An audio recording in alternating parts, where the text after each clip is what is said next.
Bonjour, de retour sur le plateau du Forum européen de bioéthique, toujours en direct sur le site du forum européen de bioéthique.eu. Nous nous retrouvons pour une table ronde autour des enjeux éthiques des décisions politiques. Pour ceux qui nous suivent sur Internet, n'oubliez pas que vous êtes en capacité de nous poser des questions et nous d'essayer d'y répondre, que ce soit par écrit ou que ce soit par visio. Je laisse tout de suite la parole à Israël Nizan qui va présenter le débat. Jamais table ronde n'a été aussi opportune. Et nous allons discuter au cours de cette table ronde des enjeux éthiques des décisions politiques. Face à l'inconnu, comment prendre la bonne décision et surtout comment faire en sorte qu'elle convienne au plus grand nombre. Le gouvernement fait-il bien de confiner la population?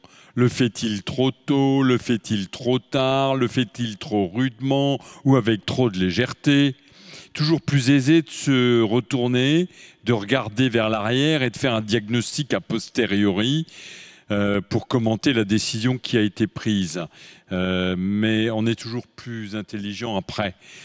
Mais en matière de décision politique et scientifique, malheureusement, il n'y a pas d'arbitrage vidéo et on ne peut pas retourner le film en arrière pour voir si on avait bien décidé. Dès lors, comment orienter, assumer ses choix ? Quels principes éthiques doivent les guider et devant quelles mesures et dans quelles mesures peuvent-ils y déroger? Quelles sont les relations entre le conseil scientifique et le gouvernement? En d'autres termes, pour résumer le but de cette table ronde, c'est quelles sont les valeurs qui conditionnent les décisions des politiques dans cette période de crise. Pour répondre à toutes ces questions, et comme on n'est pas en période électorale, on a pu faire venir des personnalités du monde politique.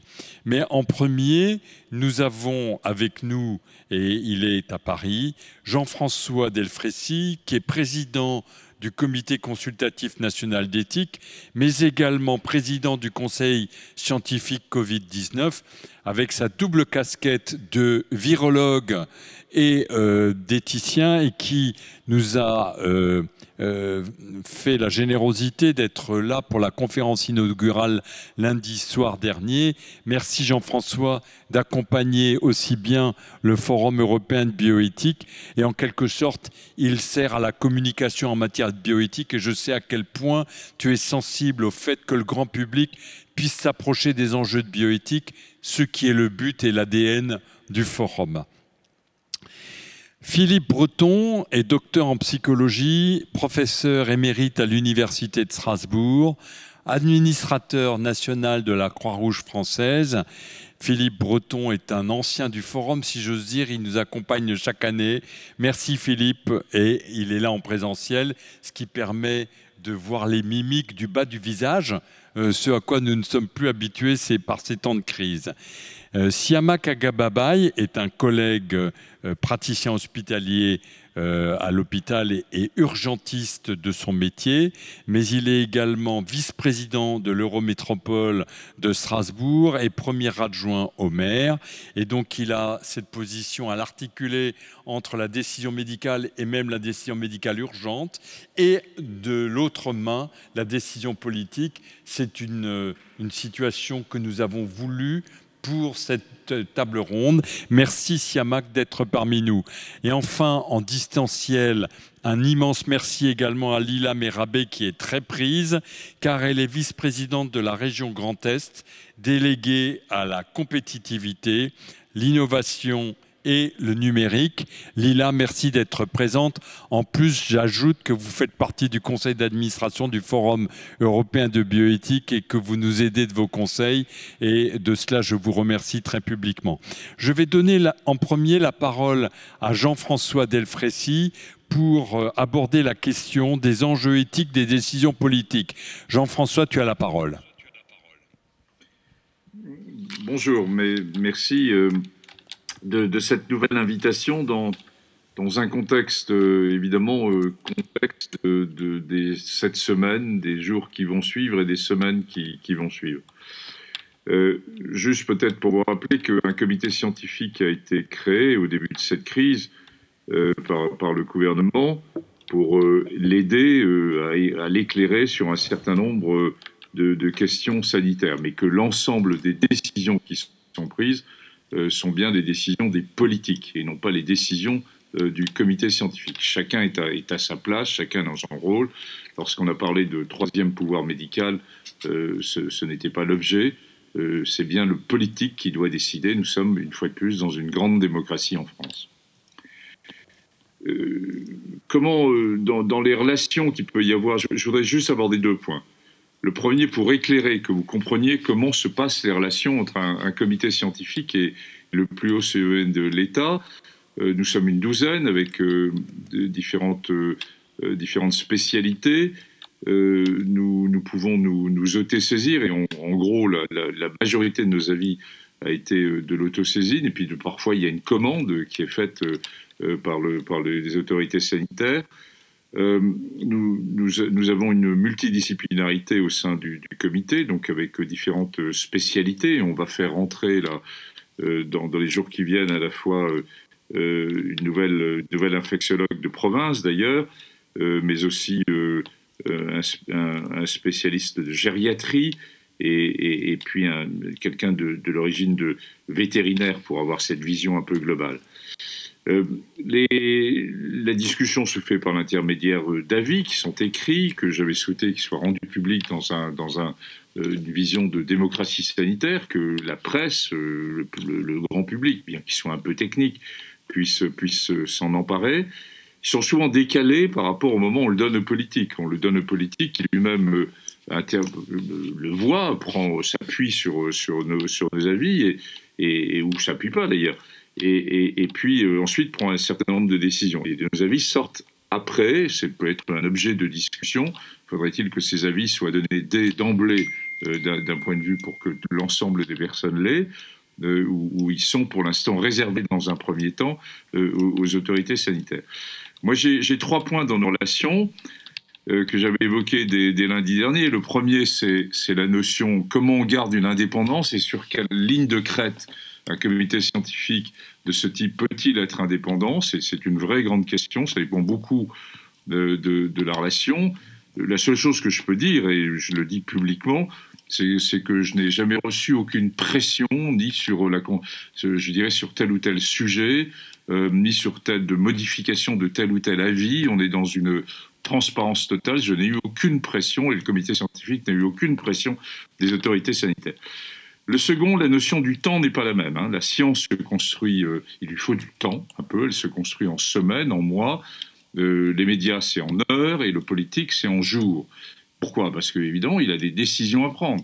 Ces décisions, elles s'appuient sur des aspects sanitaires, mais pas seulement. Les enjeux sociétaux, les enjeux économiques sont majeurs. Le comité scientifique en a parfaitement conscience. Nous sommes aussi des citoyens comme tout le monde, si je peux m'exprimer ainsi. Mais faire comprendre aux politiques qu'on peut avoir des résultats de telle ou telle étude, de telle ou telle... que la science prend un peu de temps, n'est pas si facile en situation de crise, parce qu'il a évidemment envie d'avoir des réponses très très rapides. La deuxième notion, c'est la notion du doute. Je l'avais évoqué aussi. La science est construite sur le doute. À un moment donné, bien sûr, un médecin, il faut qu'il arrête de douter, il faut qu'il prenne une décision. Et l'urgentiste que vous êtes peut parfaitement le comprendre. Mais néanmoins, si on ne doute pas en médecine, si on ne doute pas en science, on perd quelque chose. C'est-à-dire que la notion même du doute fait partie intégrante de la construction de la science. Et nos hauts fonctionnaires ne sont pas dans cette stratégie du doute. Ils sont dans une stratégie plutôt de sachant, entre guillemets, et d'avoir à prendre des décisions. C'est là la différence, par exemple, avec la classe politique allemande ou la classe de la haute administration allemande, qui sont en majorité des doctors, qui sont passés par une thèse, entre guillemets, c'est le cas de la chancelière allemande, ce qui n'est pas le cas de notre classe politique. Et je pense qu'il y a dans la relation entre science, médecin, entre guillemets, et haute administration, il y a une vraie questionnement, et c'est très bien d'ailleurs que, et on le voit maintenant, il y a de nombreux médecins qui se sont engagés dans des visions politiques et de démocratie et qui doivent pouvoir aussi faire passer ce message, entre guillemets, plus facilement qu'on ne peut le faire. Donc voilà quelques remarques, je dirais, sur le point. Alors, sur le questionnement éthique, Ma vraie question, je vais vous la poser très, très franchement, très, très naturellement là maintenant, et j'estime que la grande question finalement qui est posée par cette crise nous interpelle tous sur notre définition de la santé. Et on sait que la définition de l'OMS est une vision de santé qui n'est pas seulement une question de santé au terme médical du terme, mais qui est une notion de bien-être au sens très large. Et la grande question sociétale et éthique qui me semble se poser de plus en plus, et que nous n'avons pas pris le temps encore d'aborder en France, mais il n'y a pas qu'en France, hein, que quand je vois mes collègues en UK, en Allemagne, en Espagne, en Italie, le problème est le même. C'est qu'on a décidé à un temps donné de privilégier finalement une prise en charge sanitaire. Et de privilégier finalement, de décider, entre guillemets, de réduire la mortalité, la morbidité chez les personnes les plus anciennes et les plus à risque, entre guillemets, de Covid-19. Et on le sait, et vous le savez, c'est une maladie profondément injuste pour ça, en termes d'évolution vers des formes graves. Mais ceci se fait dans une certaine mesure au détriment d'une vision de santé plus globale, et de la santé mentale de nos concitoyens, de la santé des jeunes, de toute une série de données sociétales fondamentales. Alors la réponse, c'est bien sûr de dire il faut faire les deux. Il faut à la fois être capable de trouver là aussi la ligne de crête et de trouver la possibilité, tout en réduisant la mortalité, morbidité chez les plus anciens, d'être capable de maintenir une activité économique, de libérer les jeunes d'un certain nombre de pressions, etc. Peut-on faire les deux ? Jusqu'à maintenant, on a fait un choix, qui était un choix au niveau de restreindre la mortalité des plus âgés. Et on est en tension, comme dans toute grande question éthique, entre une vision autour de cette première vision et d'une deuxième vision, qui est celle d'avoir une vision de plus de santé globale, de santé de type bien-être au sens de bien-être d'une population, de nos concitoyens, et qui évidemment est parfois pas compatible avec les mesures de restriction, avec tout ce qui peut être envisagé et qui sera peut-être réalisé ou non dans les semaines qui viennent. Ce grand débat, nous ne l'avons pas eu jusqu'à maintenant. C'est une vraie question qui est sur la table. Elle est sur la table en France, elle est sur la table, je dirais, il faudrait qu'elle le soit presque au niveau européen, mais enfin on a des cultures qui sont parfois aussi différentes. C'est un vrai sujet, c'est un sujet extrêmement difficile, mais pourtant, je pense qu'à force de le masquer, à force qu'on n'ait pas ce débat, eh bien, on fait le lit, entre guillemets, de positions extrêmes, et qui pourrait nuire à notre démocratie. Donc, la réponse à cette crise, elle a encore plus qu'au début. Après un an, après ce que je vous ai dit lundi dernier, sur le fait que nous savons qu'elle allait être dans le temps avec l'arrivée des variants, etc., eh bien, nous avons besoin plus que jamais d'une réflexion éthique sur le sujet. Jean-François, je vais me permettre de te poser tout de suite une question pour déroger à la forme littéraire des tables rondes, mais j'ai un petit peu peur de perdre la connexion, alors j'en profite qu'on te tient. Est-ce que dans la décision politique, il n'y a pas un système de décision par exclusion, c'est-à-dire quels sont les principaux écueils que le politique voudrait éviter? Et si on raisonne comme ça, on peut dire que les images qu'on a vues, par exemple, devant les cliniques et les hôpitaux de Naples, avec des ambulances qui attendaient à la queue leu-leu devant les hôpitaux et des gens qui mouraient dans ces ambulances, est-ce que ce n'est pas ça l'écueil principal qu'a voulu éviter le politique en se disant si jamais on avait ce type-là d'embargaillement de nos hôpitaux, est-ce que la population nous le pardonnerait? Est-ce que tu ne penses pas que ça a été la valeur majeure pour le choix sanitaire qui a été fait? Si, probablement. c'est évidemment un des points très forts. Et au sein de nos concitoyens, les mêmes qui s'interrogent actuellement ou qui demandent finalement et qui s'interpellent en disant on a une atteinte depuis longtemps finalement une forme de liberté, de liberté.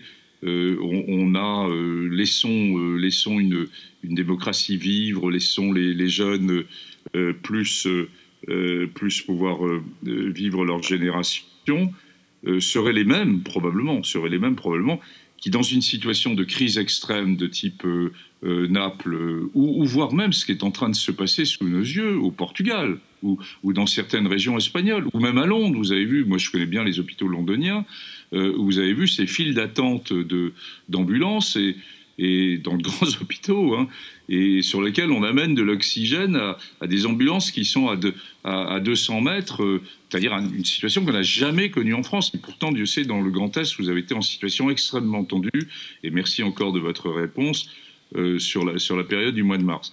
Donc probablement, en effet, le politique a ça. Le politique a aussi l'acceptabilité des mesures qui peuvent être prises. Et c'est un enjeu très important, un enjeu citoyen très très important. Et c'est une situation que je peux comprendre. Après, je ne peux pas te répondre totalement, puisque je ne suis pas politique. Et donc, c'est bien des décisions politiques. Je ne suis, et le conseil scientifique n'est que là pour conseiller le politique. Jean-François, j'espère que tu peux rester parmi nous parce qu'il y aura sûrement de nombreuses questions des internautes. Mais tu me fournis la transition. Je vais m'adresser à Lila Merabé qui, elle, est politique pour savoir comment elle réagit face à la question des enjeux éthiques des décisions politiques. Bonsoir à toutes et tous. Merci de me permettre de démarrer. C'est une question finalement qui nécessite le débat, mais qui n'a pas de réelle réponse. J'allais dire, en tout cas, elle n'est pas aussi figée qu'on pourrait l'imaginer. Moi, ça me ramène à me dire d'abord qui sont les politiques et quelle est la responsabilité qu'on leur donne. Parce qu'au final, le politique et la manière dont on a constitué notre démocratie est faite parce que le politique n'est pas le sachant. Et en réalité, le jour de l'élection, il devient celui ou celle qui vient se positionner au-dessus, finalement, de toute décision collective, comme étant peut-être le guide, non pas de la nation, mais parfois pour certains de la nation, mais en tout cas, le guide dans le champ qui lui a été conféré par le pouvoir des urnes. Et ceci est pour moi la première des questions, parce qu'au final, de poser la question de l'éthique et des enjeux de l'éthique dans la décision politique se pose à l'aune finalement des contextes et des cultures qui sont les nôtres. Et nous sommes ici, localement, régionalement, en Europe, dans des contextes de démocratie qui sont des démocraties qui sont moins verticales que ce que l'on peut voir par ailleurs. Donc vous avez ce premier point, et je rejoins parfaitement ce que disait le professeur Defrécy, c'est que la question de l'acceptabilité est finalement au cœur de la décision politique et, me semble-t-il, prend le pas aussi sur tous les arbitrages des enjeux d'éthique. Parce que le politique, quoi qu'il en soit, n'est qu'au service de sa communauté le temps que les urnes lui ont conféré, j'allais dire, cette responsabilité. Et la question de l'acceptabilité, elle vient se confronter avec deux grands phénomènes qui sont,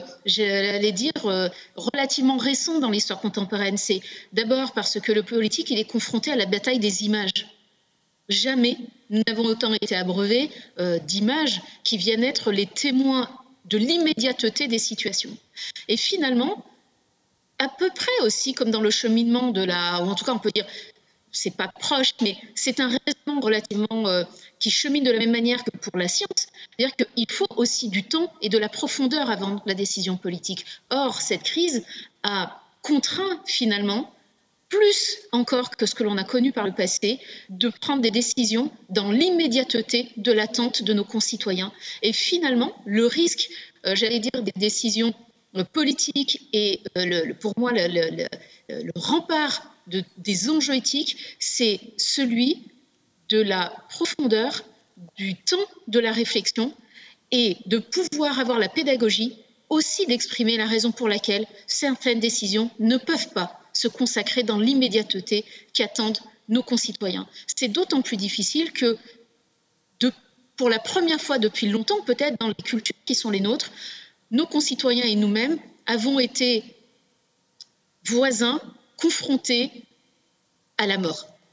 Et nous avions, j'allais dire, effacé, autant que faire se peut, la mort de notre quotidien, de nos familles, de nos cercles directs. Et la mort, aujourd'hui, elle est dans des sphères hospitalières, elle est dans des sphères d'EHPAD. En tout cas, elle n'est plus dans la sphère immédiate. On ne veille plus nos morts à la maison. Je n'ai pas de jugement de cela. Je ne sais pas si c'est bien, si c'est pas bien. Je ne sais pas d'ailleurs s'il faut le lire à travers l'aune du bien ou du mal. Je dis simplement que ce grand traumatisme du retour de la mort en grande proximité a amené une surenchère des émotions, a généré la nécessité finalement au travers des images de prendre des décisions immédiates au moment où, sans doute, l'éthique nécessite que l'on puisse poser un peu les décisions et que l'on puisse consulter. Moi, je ne dirais pas concerter, mais consulter, parce que le politique doit effectivement assumer son rôle de décision. Et cette consultation, aujourd'hui, en mon sens, elle n'a pas toujours été de la plus aisée possible pour plusieurs raisons. D'abord parce que on aime s'appuyer sur des éléments de variables. C'est-à-dire que lorsque vous n'avez pas des statistiques, vous essayez d'avoir des éléments factuels. Et parfois, le politique a aussi la faculté de lire et de comprendre les signaux faibles qui vont guider sa décision, plus que d'imaginer, et c'est ce que nous avons connu dans l'Est, c'est-à-dire que ce que nous avons remonté aux instances sachante administrative a été finalement balayée d'un revers de main de ce que la donnée ne venait pas confirmer les propos, les signaux faibles qui étaient ceux de notre territoire. Donc ça, ce sont des éléments qui pour moi nous disent, en tout cas moi me font dire que les enjeux éthiques à l'aune de la décision politique peuvent sans doute aussi être considérés par l'intention que l'on donne dans notre décision. C'est-à-dire quelle est l'intention qui nous guide au moment où nous prenons une décision et quelle est l'intention qui nous guide finalement dans la façon aussi dont on va avoir la pédagogie de l'expression de cette décision. Et au final, on peut aussi questionner le fait qu'en temps de crise, le politique doit-il être le seul à décider? Et aurions-nous, à l'heure de la modernité, une capacité d'associer différemment la communauté dans les choix et dans les décisions? Parce que la question que vous posez, professeur, elle nous engage, et elle nous engage sur plusieurs décennies. Moi, je suis en charge de l'économie, de l'innovation, mais aujourd'hui, j'ai un grand trouble qui est finalement la situation des décompensations collectives et des situations presque post-traumatiques que vivent un certain nombre de nos concitoyens, que ce soit les personnes âgées qui sont trop seules, et on peut mourir de solitude, que ce soit aussi le doute psychologique et cette situation de tension que nous sommes en train de conférer à notre jeunesse, et nos jeunes sont nos décisionnaires, sans doute d'aujourd'hui et de demain. Donc quelle est cette génération que nous sommes en train de façonner, et que deviendra-t-elle et quel monde construira-t-elle par la suite? Et je crois que de ce fait, le politique ne doit pas être le seul décisionnaire, et que l'éthique de la décision politique doit nécessiter que cette décision soit un peu plus collective. Et je ne sais pas si nous sommes la nation du référendum, mais il est très certain que la question de savoir si de veiller à limiter la mortalité de nos anciens, est-ce réellement, sommes-nous prêts à poser cette question? Et peut-être que l'aseptisation de nos sociétés, de nos débats, ne nous a pas donné la maturité citoyenne de poser ces questions de manière apaisée. Moi, je suis convaincue que le politique se doit aussi de préparer une société au débat, non pas du jour au lendemain, parce que ce serait un mensonge que de dire du jour au lendemain, chacun est prêt à cela. Il nous faut pouvoir éclairer, documenter de la manière la plus, j'allais dire, globale possible, la réflexion de nos concitoyens qui, finalement, à la fin, sont les seuls qui ont raison, considérant le monde qu'ils veulent construire pour eux-mêmes et pour leurs enfants. Voilà ce que je peux répondre d'une manière assez rapide, mais la décision politique, et je vous donne une illustration, c'est que de notre côté, nous avons à un moment décidé que nous n'attendrions pas la décision politique centrale et que nous allions prendre une décision politique régionale, par exemple sur les achats des masques. Et nous sommes venus nous confronter finalement à une administration qui a choisi de faire intervenir les forces de l'ordre pour nous réquisitionner.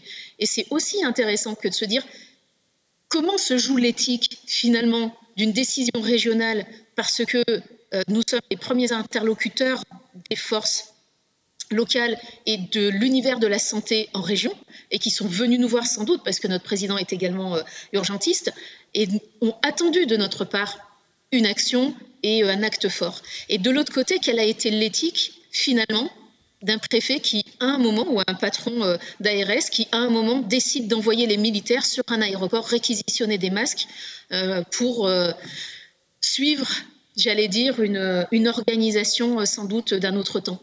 Où est-ce que se joue l'éthique? Et de ce point de vue-là, je reviens à ce que je vous disais tout à l'heure, c'est que je pense que c'est une question ouverte, et ce qu'elle m'inspire fondamentalement, c'est de considérer qu'il nous faut sans doute revoir aussi nos modèles de démocratie et d'association des décisions avec nos concitoyens et avec les sachants. Et moi, je crois que des décisions aussi graves doivent être co-partagées, parce que les incidences devront bien être co-assumées avec nos concitoyens. Merci Lila. Ce que vous venez de dire pose le problème du niveau de la décision politique. Et on est un pays très jacobin où on a, et c'est tout un bénéfice pour la France, voulu que les mêmes règles s'appliquent à Lille et à Nice, pour tout le monde mêmement, et de Brest à Strasbourg. Mais peut-être que sur l'hétérogénéité de cette pathologie, qui a concerné beaucoup plus le Grand Est que par exemple le Sud-Ouest, est-ce que c'était le bon niveau politique? Et ma question subsidiaire est la suivante: est-ce que les régions, et tout particulièrement les toutes grandes régions, sont armées pour réagir à de tels enjeux? Moi, ce que je crois, parce que je n'ai pas d'esprit de défiance en la matière, je crois qu'il nous faut un État fort pour être des collectivités et des élus forts. Et je crois que l'État n'a pas su, et je pense que c'est la mécanique de l'État. Moi, je ne renvoie cela à aucune bataille politique, ni d'hommes, ni de femmes, quel qu'ait été leur niveau de responsabilité politique. Je crois que nous avons eu une parfaite démonstration de la carence et sans doute de la dimension caduque de l'organisation de l'État. Et quand je dis de l'État, c'est de l'ensemble de nos administrations et de celles que nous avons voulu. Ce qui est certain, c'est qu'aujourd'hui, une collectivité comme celle de la région n'était pas organisée et n'était pas dotée autour de ces compétences-là. Mais peut-être que demain, il nous faut envisager des modalités plus partagées d'action pour la santé. Je prends un exemple qui est que nous avons un certain nombre de déserts médicaux. Nous ne sommes pas aujourd'hui autorisés pour installer des maisons de santé. Mais si demain, nous décidons que notre fiscalité devait aller vers acheter moins de trains et créer plus de maisons de santé, pourquoi finalement devons-nous attendre d'une autorisation, puisque la carence aujourd'hui des plus hautes instances administratives de l'État nous amène à constater ces déserts médicaux? Donc, je crois que nous avons la question du partage de compétences entre un État et des collectivités territoriales, qui est sans doute une relation extrêmement verticale et une relation de défiance. Mais ce que je crois fondamentalement, c'est que nous ne saurons pas être un État fort et de construire une société forte si nous n'avons pas un État qui est fort, mais sans doute avec des compétences qui sont plutôt denses sur le plan régalien et qui viennent travailler en subsidiarité avec des collectivités. Ça, c'est le premier point. Et le deuxième point, je crois qu'il y a un grand mensonge qui constitue notre culture, c'est le mensonge, et pardon d'utiliser un mot aussi fort, c'est celui de l'égalitarisme. Et je crois fondamentalement que l'égalitarisme, qui est un concept que je trouve formidable, mais qui ne se révèle nullement. Nous ne le sommes pas, si ce n'est devant la loi. Et pour le reste, finalement, c'est le retour de chance, et nous voulons être finalement égaux devant le traitement face à la maladie, sauf qu'aucun d'entre nous ne sera finalement confronté aux mêmes conséquences, aux mêmes, j'allais dire, incidences, à la fois du symptôme, mais à la fois également du vaccin. Et cette notion d'égalitarisme qui fait que nous devrions avoir, et c'est ce que nous pourrions souhaiter en même temps, les mêmes chances face et à la maladie et au traitement, rend la décision politique extrêmement difficile. C'est ce qui amène à la fois des arbitrages quelque peu complexes. On met par exemple des hôpitaux dans des lieux de grande densité parce que c'est plus facile pour y aller parce qu'il y a plus d'habitants et que finalement le ratio du traitement par rapport au coût est plus intéressant. Mais votre concitoyen qui vit dans un milieu rural a également le droit à la santé. Donc la question de cet égalitarisme a rendu, me semble-t-il, la relation du politique à son citoyen sans doute quelque peu biaisée, et je crois qu'il serait important aussi de regarder la réalité telle qu'elle est dans sa cartographie. Rien ne nous empêche de dire ce vers quoi nous voulons tendre, et les choses sont un petit peu différentes que de vouloir corriger des inégalités, que de prétendre aujourd'hui que nous sommes dans une situation d'égalitarisme qui fausse finalement le débat. Merci Lila. J'en profite pour remercier au passage la région qui fait partie, j'allais dire, des parrains du forum et qui nous aide à organiser ce forum européen de bioéthique, parrain en même temps que le sont l'Eurométropole et la ville de Strasbourg. Le forum européen de bioéthique est une offre culturelle qui a été rendue possible par ces trois institutions. Et je donne la parole à Siamak Agababaye, qui est à la fois urgentiste et premier adjoint au maire de Strasbourg. Siamak, tu as la parole. Merci, cher Israël. Bonjour à toutes et à tous et merci de votre invitation. J'aimerais d'abord réagir aux propos du professeur De Frécy sur les questions qu'il posait et notamment sur l'exemple qui a été donné, l'exemple de Naples, pour dire que moi, dans ma pratique quotidienne à l'hôpital, aux urgences, on a un terme qu'on utilise qui était un terme parfois d'engorgement ou parfois le sentiment d'être submergé. Et ce qui est intéressant, et ce que je veux partager avec vous, c'est que la situation que nous avons vécue pendant la crise et que nous continuons à vivre d'une manière moindre aujourd'hui, nous l'avons vécue depuis des années au sein d'un certain nombre de services hospitaliers. C'est-à-dire le fait d'être engorgé, et d'avoir des ambulances en attente, y compris à l'extérieur de l'hôpital, et de devoir, par moment, alors qu'il n'y a plus qu'un seul lit de réanimation disponible dans l'hôpital, avoir 4 patients ou patientes qui nécessitent des soins de réanimation, de pouvoir prendre les décisions et de choisir, mais pas de choisir parfois à l'aune de la situation claire de la patiente, mais au regard de l'offre de lits disponible. Et donc les questionnements que nous avons vécus pendant cette crise, moi je veux partager ce sentiment avec vous, nous le vivons depuis des années. Et peut-être une des questions qui émerge aujourd'hui, que je veux partager, au-delà des questions de jugement, parce que franchement, je ne sais pas si moi j'aurais mieux fait que d'autres si j'étais en position de décision à la place des personnes qui prennent les décisions, donc je ne porte pas de jugement, parce que je pense que les situations de crise sont des situations qui sont compliquées, et je crois aussi au fait que chacune et chacun fait de son mieux. C'est la croyance peut-être naïve que j'ai, mais j'ai cette croyance.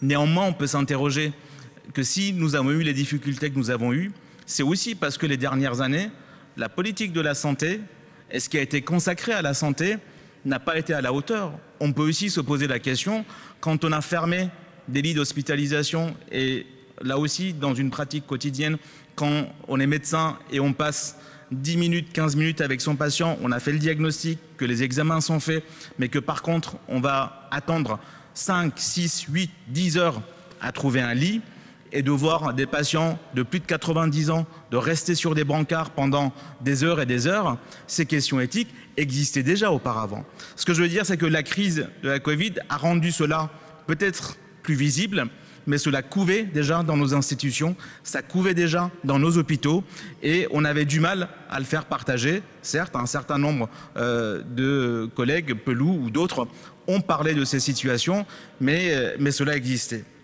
Je veux aussi dire que ce que vous avez, la question que vous avez posée, est-ce que la santé doit être considérée simplement d'une manière sanitaire ou à l'aune de la question du bien-être, pose l'autre question corollaire. Est-ce que dans la décision politique, nous devons tenir compte de l'intérêt général?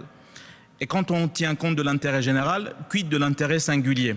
L'intérêt général méconnaît forcément un certain nombre d'intérêts singuliers. Néanmoins, il n'y a que la conjugaison de l'intérêt général à la prise en compte des intérêts singuliers qui peut constituer une base éthique. Et forcément, c'est une décision qui est difficile et compliqué. Le fait que la décision soit difficile et compliquée n'empêche pas un élément, pour ma part. Lila Merabé l'a dit et je m'y retrouve également. Je pense que le partage de la décision, en tout cas la décision ne peut pas revenir simplement aux politiques. Pas que sur cette question, sur l'ensemble des questions. Et je pense qu'aujourd'hui, le temps est de partage du pouvoir et du partage du pouvoir de décision. Que des scientifiques organisés au sein d'un conseil puissent se positionner sur des éléments de connaissance de la science à une date donnée, c'est une chose et c'est une chose qui est appréciable, mais que des citoyens puissent également se positionner par rapport à leur expertise de tous les jours. Un tel ou une telle qui a ses enfants à chercher et que le couvre-feu, par exemple, va gêner par rapport aux heures de travail. Un ou une étudiante qui, à côté de ses études, travaillait dans un établissement de restauration qui n'a plus ce travail-là et donc qui n'a plus ce revenu-là, tel personne âgée isolée dans son EHPAD, et on voit bien que les situations sont diverses. Et si nous associons un peu plus les citoyens à travers des conseils qui pourraient être et scientifiques d'une part et citoyens de l'autre côté, à mon avis, ce serait une avancée. C'est ce que nous avons essayé de faire à Strasbourg de manière assez humble, et je ne dis pas que c'est la solution miracle, mais un conseil scientifique et citoyen a été mis en place autour du professeur Sibilia et essaye de s'interroger sur un certain nombre de questions. Je fais un pas de côté de la crise Covid pour vous parler, pour vous montrer comment des enjeux éthiques finalement existent dans toute décision politique. Nous avons dans la région de l'Eurométropole de Strasbourg des essais de puits de géothermie profonde pour mettre en place la géothermie profonde. On sait bien que pour pouvoir atteindre à l'horizon 2050 100% d'énergie renouvelable sur le territoire et donc diminuer l'émission de gaz à effet de serre tant nécessaire à la durabilité, à la soutenabilité de notre vie en commun, la géothermie peut constituer une des solutions parmi d'autres et sur notre territoire une solution essentielle. Or, les forages ont provoqué un certain nombre de séismes qui ont provoqué, à juste titre, des réactions de peur et d'indignation de la part d'un certain nombre de populations, qui a amené à arrêter aujourd'hui, provisoirement, par la décision de l'État et de l'Eurométropole, la géothermie. Est-ce que cette décision, qui se justifie par l'urgence, parce que y a des fissures qui apparaissent dans des maisons, mais qui de l'autre côté peut-être hypothèque l'avenir du territoire en termes de production d'énergie renouvelable, est-ce que c'est quelque chose qui est éthiquement acceptable? Et si je mettais cette décision en parallèle avec une autre, on sait bien que dans nos collectivités, on a l'arrivée de ce qu'on appelle la réglementation de la zone à faible émission et la fin du diesel sur ces territoires. On sait parallèlement que le nombre de morts dus à la pollution de l'air, à peu près selon les différentes études, entre 40 et 70 000, mais si on devait extrapoler le chiffre et l'appliquer à la taille de la population localement, sur l'Eurométropole de Strasbourg, 500 000 habitants, ça fait à peu près un mort par jour. Et on voit bien que ce mort par jour, pour beaucoup, on est capable de le tolérer, alors que c'est une mort, mais le séisme qui n'a pas encore causé de mort, on n'arrive pas à le tolérer. Et donc il y a parfois aussi la manière dont les choses sont ressenties dans la temporalité et dans la vie quotidienne qui font que des décisions peuvent paraître non seulement complexes, elles peuvent paraître très peu acceptables, alors que l'un et l'autre peuvent se justifier. L'autre élément qui m'interroge sur le moment que nous vivons, c'est que la difficulté, c'est aussi l'émergence des réseaux sociaux. C'est aussi l'émergence d'un milieu médiatique où, vous l'avez dit, les choses se mesurent à la seconde, à l'heure, et où le flux d'informations est un flux qui est continu et que pour vérifier cette information, les éléments ne sont plus là. Et on a aussi une concurrence de récits qui se met en place. On a une concurrence de récits. Entre le récit de la peur, de la catastrophe qui va arriver, et qui d'ailleurs, on voit qu'un certain nombre de personnalités, qu'on soit des personnalités publiques, politiques, scientifiques ou d'autres, interviennent tous les jours en disant « ça va mal se passer, attention ». Le nombre de morts va augmenter, ou avoir le décompte de morts tous les jours, le décompte d'hospitalisation tous les jours. Et donc, un récit de catastrophe qui se construit, alors que de l'autre côté, dans cette situation difficile, où tout le monde sait que ça va mal, tout le monde sait que ça va mal, tout le monde a un proche ou une proche qui a été atteint de la maladie, tout le monde voit qu'il y a des gens qui meurent. Est-ce que notre rôle, quand nous avons la possibilité d'avoir une parole publique et de porter une parole de catastrophe, ou alors porter une parole de responsabilité, mais aussi d'espoir. Ça veut dire voilà quelle peut être la sortie, avec l'ensemble des incertitudes, voilà quelle peut être la manière dont on se relève de cette situation. Et là aussi, je trouve que nous sommes dans une situation difficile où pour le moment, c'est le récit de la peur et le récit de la catastrophe qui l'emporte. Et nous avons du mal collectivement à incarner un récit d'espoir. Un récit d'espoir parce qu'à la fin, il va falloir quand même pouvoir donner un peu d'espoir, en tout cas dessiner une porte de sortie. Ce ne sera pas la première crise sanitaire ni la première épidémie à laquelle nous devons faire face. Il y en a eu par le passé et il y en aura encore à l'avenir. Par contre, cette crise, ça nous amène aussi à réfléchir sur un certain nombre d'éléments. J'ai évoqué la question de la santé et la manière dont la santé a été traitée par le passé. Et nous avons des échéances politiques qui vont arriver dans les prochaines semaines et les prochains mois, notamment l'élection présidentielle. Moi, je rêverais d'une élection présidentielle où la question de la santé, de l'accès à la santé, sur tous les points du territoire, évidemment qu'on vive en milieu rural ou qu'on vive en milieu urbain, soit posée. La question des continuums de soins, la question des maisons urbaines ou des maisons rurales de santé, la manière de considérer la santé dans le travail, la manière de considérer la santé au quotidien et la question du bien-être en général, la question de l'alimentation, que toutes ces questions-là soient posées.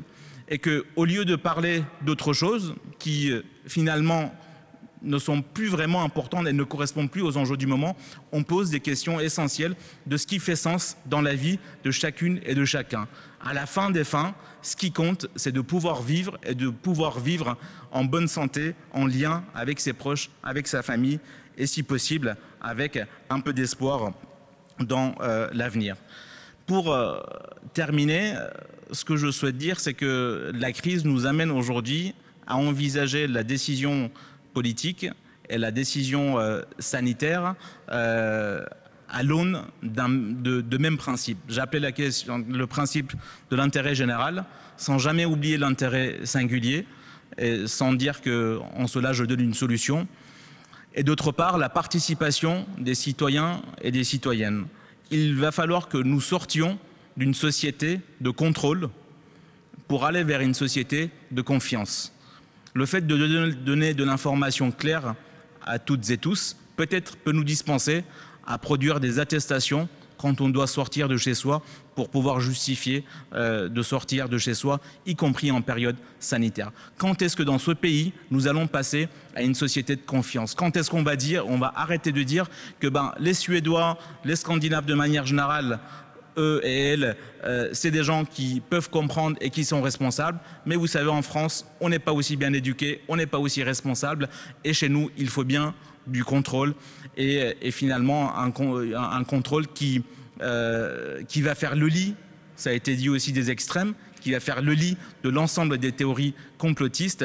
Et donc le meilleur moyen pour moi de passer à une société de confiance, c'est donner l'information claire, laisser parfois les gens juger, laisser les gens voir que la science, ce n'est pas toujours de l'exactitude, c'est aussi du débat, c'est aussi parfois des informations qui se contredisent, c'est aussi des théories et une conception qui évolue au fur et à mesure, et que la science n'est pas une vérité révélée à un instant donné et ne se proclame pas de cette manière-là, et que la science a besoin de contradictions. Une fois qu'on a donné cette information claire en disant que ce n'est pas la vérité révélée, mais c'est ce que nous savons à un instant, et que cette information-là peut être contredite, et que vous pouvez également faire votre opinion et faire votre jugement, à ce moment-là, on peut aussi passer à une société qui est une société, en tout cas, de confiance. Et en conclusion, le vœu que je souhaite formuler, c'est que à la sortie de cette crise, parce que j'imagine, en tout cas, je veux y croire qu'il y a une sortie positive de cette crise, nous puissions pas formuler des jugements dans la manière dont les choses ont été faits, parce qu'encore une fois, je pense que les gens font à tous les niveaux ce qu'ils ou elles peuvent, mais par contre, de pouvoir en tirer un certain nombre de leçons dans la manière de nous organiser pour l'avenir. Dans ces leçons, je retiens, et en accord avec ce qu'a dit Lila Merabet tout à l'heure, je pense que la question de l'organisation sanitaire sur le territoire est une question importante. Parce que comment envisager, par exemple, que l'ARS puisse décider d'un jour ou l'autre de fermer tel service, de fermer tel hôpital de proximité, sans que les élus locaux n'aient leur mot à dire et sans que l'organisation du système sanitaire ne soit validée à l'aune de plusieurs types de critères et de plusieurs dimensions. Et donc nous avons besoin d'une démocratie sanitaire, ça a été prononcé tout à l'heure. Je pense que nous avons besoin d'une démocratie sanitaire qui doit inclure pas simplement les élus, mais qui doit aussi inclure des citoyens, des citoyennes, des usagers des établissements de santé. Comment on les associe et comment on amène une association au-delà des comités Théodule qui existent déjà dans la relation avec les usagers, comment on associe les gens à ces décisions qui doivent arriver. L'autre leçon que j'en tire est là pour être plutôt en désaccord avec Lila Merabé. On est quand même des politiques et donc à un moment donné, les désaccords, on peut aussi les exprimer. C'est que je ne pense pas que le problème, ce soit la question de l'égalitarisme. Ce n'est pas ça le problème. Et je crois, moi, profondément à la notion de l'égalité. L'égalité dans l'accès aux soins, l'égalité dans l'accès aux meilleurs soins, quel que soit le point du territoire dans lequel nous nous trouvons, qu'on soit en territoire rural ou qu'on soit en territoire urbain. La vraie question, c'est est-ce qu'on se donne les moyens de constituer un continuum de santé sur tous les points du territoire où on peut avoir accès selon ses besoins à un niveau de technicité, à un niveau qui peut aller de la médecine de proximité jusqu'à l'hôpital avec son plateau technique qui est dédié. Et puis enfin, troisième élément que j'en tire comme enseignement, c'est que effectivement les politiques ne savent pas tout. C'est pas une nouveauté, c'est quelque chose en tout cas que tout le monde aujourd'hui partage une opinion commune là-dessus, y compris les politiques. Ça, c'est une nouveauté. Les politiques ne savent pas tout et les politiques n'ont pas à tout décider. Et que le niveau d'association, par contre, c'est un niveau d'association des habitants qui peut être différent. Je ne pense pas que le référendum soit la seule manière d'associer, c'est une des manières, mais si demain on devait poser la question en disant est-ce que vous préférez que les jeunes puissent sortir ou de l'autre côté que les personnes âgées meurent plus, est-ce que poser la question de cette manière-là, ou en tout cas donner cette question-là à un référendum, est-ce que ce serait quelque chose d'intéressant? Je pense que l'augmentation de la culture générale sur ces questions, l'augmentation d'une information éclairée à tous les âges de la vie sur ces questions, et l'organisation des instances de participation au plus près de nos concitoyens, c'est peut-être l'élément qui va nous permettre d'arriver à une participation plus importante. Ce qui est sûr, c'est que ni l'élection ne fabrique demain une personne qui sait répondre à tout, tout comme les études ne peuvent amener un médecin, ou en tout cas pour le médecin que je suis, avoir réponse à tout. Et il faut aussi avoir parfois l'humilité de dire, en tout cas moi dans ma pratique médicale, c'est là où j'ai compris que j'étais vraiment devenu médecin, peut-être après 10 ans ou 12 ans de pratique, c'est d'avoir su parfois aussi écouter les malades et descendre de mon savoir et dire que bon, mon savoir indique ça, mais ce que vous me dites est autre chose, et finalement c'est vous que je choisis d'écouter parce que votre parole a également une importance. Merci Siamak, mais je rebondis, question courte, réponse courte sur une de tes phrases. Plutôt une parole d'espoir qu'une parole de catastrophe. Mais si on tient compte de la part du doute qu'il y a dans la crise que nous vivons actuellement, si j'étais politique, j'aurais surtout peur de l'écueil qui consiste à sous-estimer la gravité que de la surestimer. Et donc si tu me donnes le choix et que je me place dans l'a posteriori, on me reprocherait en tant que politique d'avoir dit « tout va bien, Madame la Marquise », alors qu'on ne me reprocherait pas, même si j'ai été trop grave, de dire « c'est grave ». Est-ce que tu ne penses pas que ça déplace un peu, la part du doute déplace un peu le fléau vers le catastrophisme ? Peut-être, mais en tout cas, moi, c'est pas à cela que je pensais. C'est pas dire la situation n'est pas grave. C'est pas vrai. La situation est grave. On le constate, même si on n'est pas au même niveau qu'au mois de mars. On n'est pas encore au même niveau qu'au mois d'octobre, mais on s'y rapproche dangereusement. Moi, je le vois dans le nombre de personnes qui viennent, dans le nombre de personnes qu'on hospitalise en service conventionnel ou en réanimation. La question n'est pas celle de la gravité, mais la question, c'est de dire est-ce qu'on va pouvoir s'en relever ou pas? Moi, c'est la seule question que je pose. Et moi, je formule, en tout cas, je souhaite porter le discours, oui, on va pouvoir s'en relever. Oui, on aura eu des difficultés. Oui, on aura eu des morts. On aura eu des personnes isolées. On aura eu une jeunesse en proie à de grandes difficultés. Mais oui, on va pouvoir se relever et on va pouvoir ensemble construire un dessein et un destin collectif en ayant appris de cette crise. Et donc, moi, le discours d'espoir, c'est celui-là. On se relèvera de cette crise.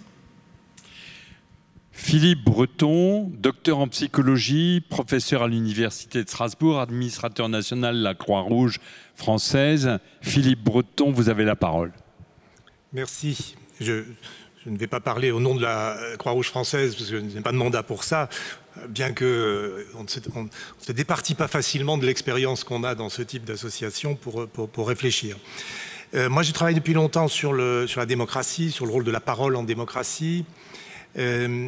Et je suis venu vers vous avec une question qui me taraude, et je crois que je ne suis pas le seul, depuis février dernier. Une question iconoclaste, une question difficile à poser, une question qui bouleverse des certitudes et qui appelle des réponses. Cette question, elle est très simple. C'est une question qui est formulée sur le fond de ce que l'on sait, de ce que font d'autres pays pour répondre à la crise, et en particulier la Chine. La Chine, qui est une vieille société très collective, très totalisante, qui se méfie de l'individualisme, qui est depuis 2500 ans l'objet de mobilisation collective, qui connaît actuellement un régime totalitaire, mais je crois qu'il ne faudrait pas s'arrêter uniquement à cela. Il y a quelque chose dans la culture chinoise qui a permis cette capacité de réaction que la Chine a eue par rapport à la crise sanitaire. Alors ça nous... Évidemment, quand on réfléchit à la démocratie, on est un peu bouleversé par cette question de la Chine, parce que, évidemment, on n'a pas envie de soutenir le totalitarisme, mais en même temps, on est bien obligé de regarder un certain nombre d'expériences qui s'y font, et notamment la réponse à la crise sanitaire.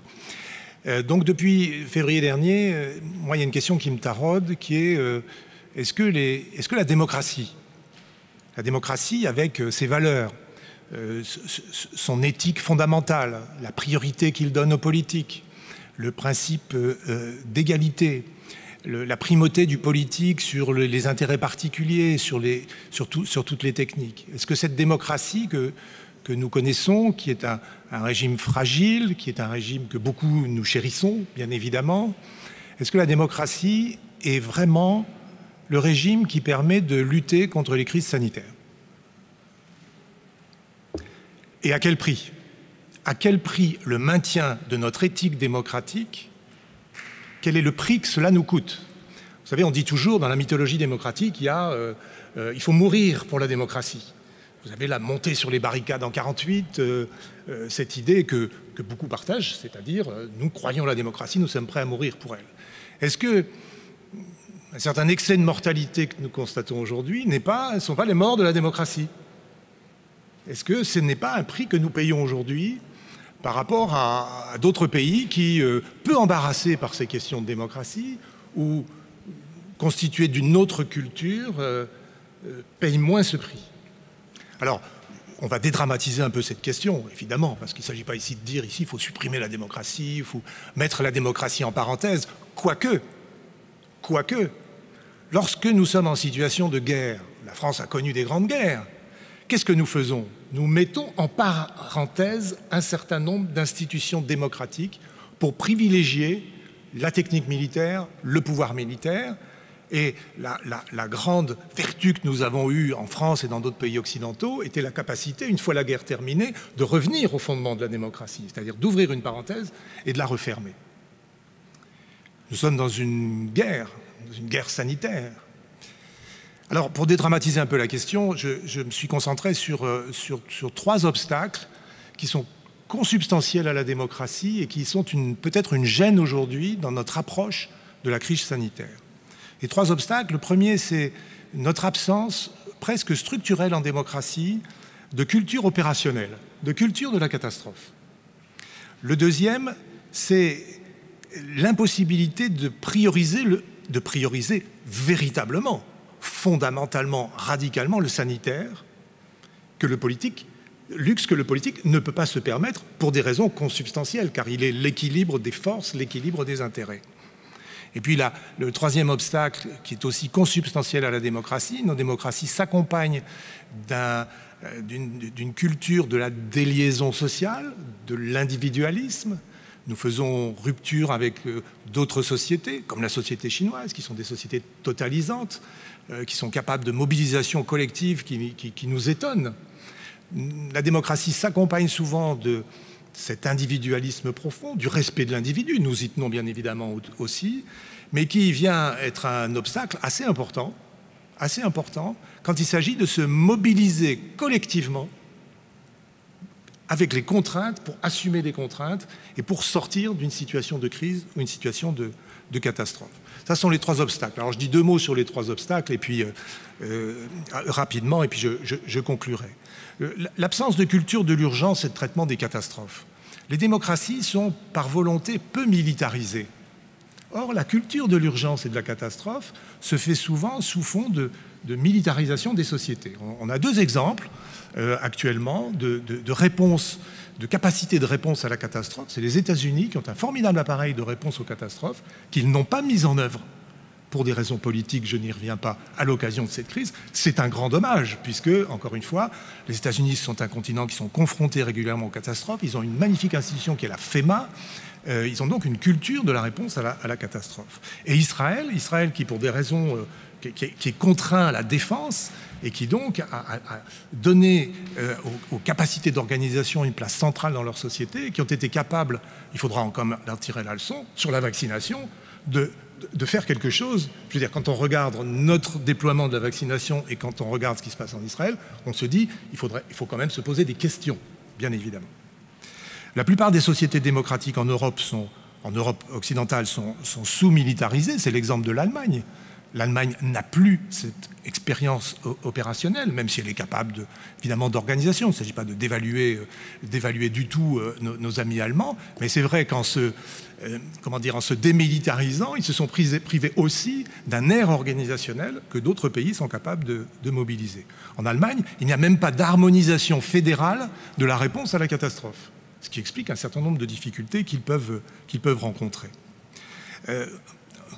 En France, on a des corps qui sont des corps constitués, qui sont aptes à la gestion de crise, mais il faut le dire, il faut le mettre sur la table, on a en France un problème majeur qui n'est pas nouveau, qui est l'opposition entre la santé et l'intérieur. Le ministère de la Santé et l'Intérieur, l'ARS et les préfectures. Je ne parle même pas des problèmes internes, je dirais, au monde de la santé entre l'ARS et les hôpitaux. Un seul exemple, les sapeurs-pompiers, qui sont, je veux dire, chez nous, les professionnels de l'organisation, les professionnels de la réponse à la crise, ont été, depuis février dernier, systématiquement écartés, sauf leur mission quotidienne de transport des malades pour la régulation du 15, les sapeurs-pompiers ont été systématiquement écartés. Ils en sont d'ailleurs très frustrés et très amers. Ils se sont reproposés à chaque fois pour dire nous pouvons apporter quelque chose, notamment sur le montage des centres de vaccination, sur l'ouverture de postes médicaux avancés à l'entrée des urgences pour désengorger, éviter ce problème des ambulances qu'on a évoqué tout à l'heure. Or, il y a un choix qui a été fait, c'est un choix politique qui a été fait, qui nous prive en partie, et cette opposition entre les bleus, entre les blancs et les rouges, pardon, les bleus c'est autre chose, entre les blancs et les rouges, montre qu'on n'est vraiment pas dans une culture de l'opérationnel, et que dès qu'il s'agit de déployer quelque chose qui nécessite très vite de répondre à une crise, eh bien ça patine partout. Ce n'est pas la bonne volonté des personnes ou des fonctionnaires. Encore qu'il faille souligner un phénomène sociologique classique en sociologie des catastrophes, qui est que ce ne sont pas les personnes qui sont les plus aptes à gouverner en temps de paix qui sont forcément les plus aptes à gouverner en temps de guerre. Je parle des fonctionnaires, je ne parle pas des élus. Les élus, c'est autre chose. Ce qui fait que nous avons mis sur des positions, je veux dire, en réponse à situation de guerre, des fonctionnaires qui ont plus l'habitude du quotidien. Je vous épargne les 200 anecdotes que j'ai dans mes tiroirs sur les effets concrets de cette question, notamment l'arrêt du travail le vendredi à 17h, alors qu'il faut, pour lundi, ouvrir des centres de vaccination. On voit là qu'on n'est pas dans une culture de l'opérationnel.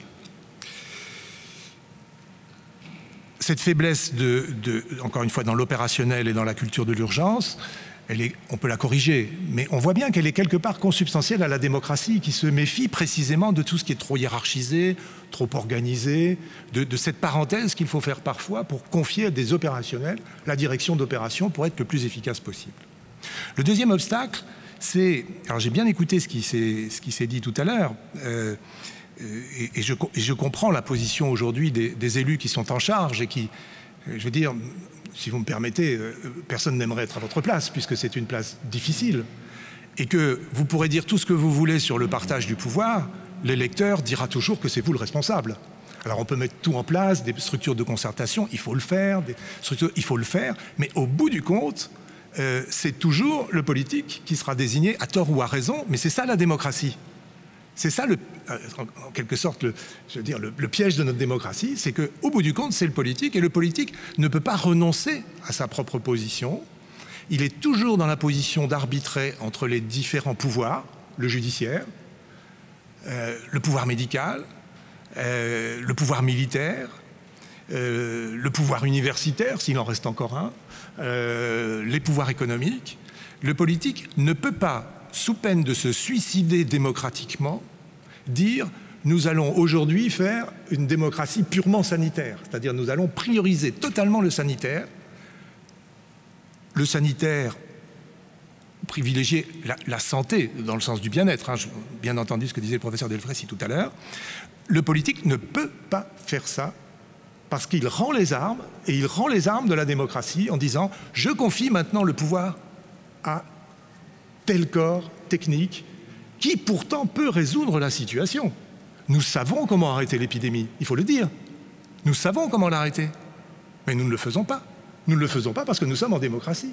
Un confinement généralisé sur une très longue période, une organisation quasi militaire dans l'administration des vaccins, serait un positionnement possible du point de vue de la résolution de la crise sanitaire, mais impossible sans ruiner les fondements de la démocratie. C'est là qu'on a évidemment un paradoxe très important.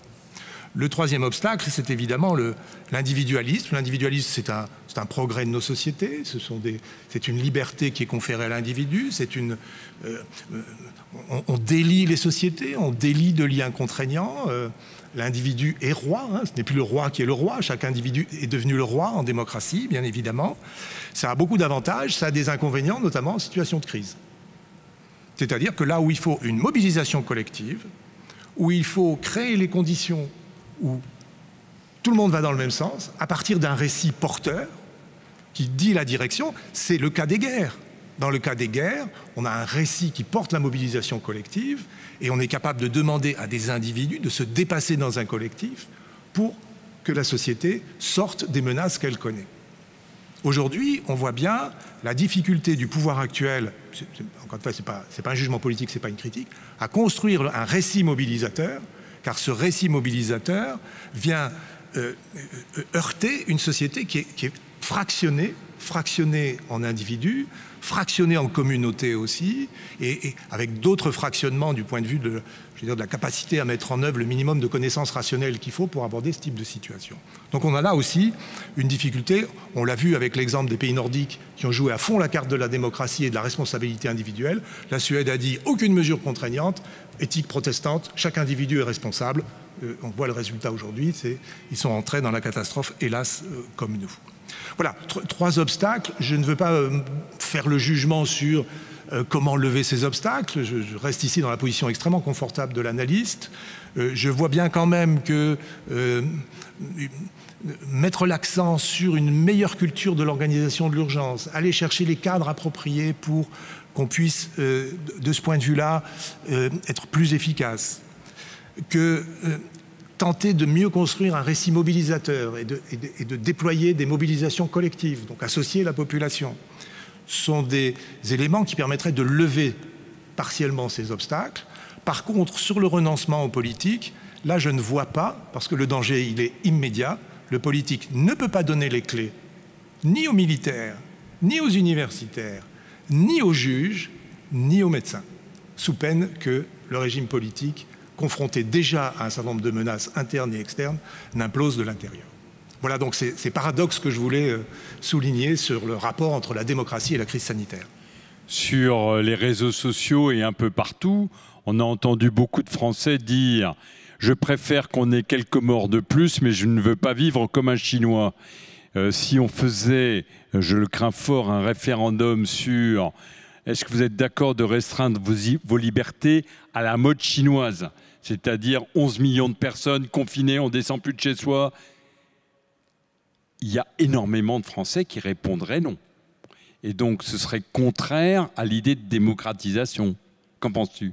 Bien sûr, mais c'est vrai aussi qu'ils ne connaissent pas la Chine. Parce que quand on connaît un peu la Chine, on voit que les choses sont un petit peu plus compliquées. Nous plaquons le paradigme explicatif du totalitarisme. C'est vrai que c'est un régime qui est un régime autoritaire, personne ne va le contester ici, mais ne sous-estimons pas cette très ancienne capacité du peuple chinois à se mobiliser collectivement et volontairement et avec enthousiasme pour une cause, quand elle pense que cette cause est juste et légitime. Quand elle pense qu'elle ne l'est pas, le peuple chinois sait résister aussi. Donc, je veux dire, quand on dit « je ne veux pas vivre comme un Chinois », il y a certains jours, je connais un peu la Chine, j'y étais, je me dis « je préférerais peut-être être en Chine parce que je perdrais peut-être quelques-unes de mes libertés, j'aurais peut-être un peu plus de marge sociale parce qu'en Chine, on est aussi très très libre ». Et ça, on ne le sait, voilà, on ne veut pas le voir ici. Donc voilà, je ne veux pas faire l'apologie de la Chine, hein, c'est pas du tout mon propos, mais encore une fois, si on tombe dans la fausse alternative, totalitarisme, démocratie qui sacrifie quelques morts, totalitarisme qui serait une gêne totale, un empêchement total de nos libertés, je crois qu'on passerait à côté, des choses. Il faut, à mon sens, mais encore une fois, je ne suis pas payeur, donc je ne peux pas être conseilleur, mais nos démocraties ont su mettre entre parenthèses, pour une période de crise, de guerre ou de catastrophe, certaines de nos libertés, certains de nos conforts plutôt que certaines de nos libertés, pour sortir de la période de crise. J'ai l'impression que c'est ce que nous n'arrivons pas à faire aujourd'hui, et moi je plaide pour cette parenthèse. On va laisser la place au débat.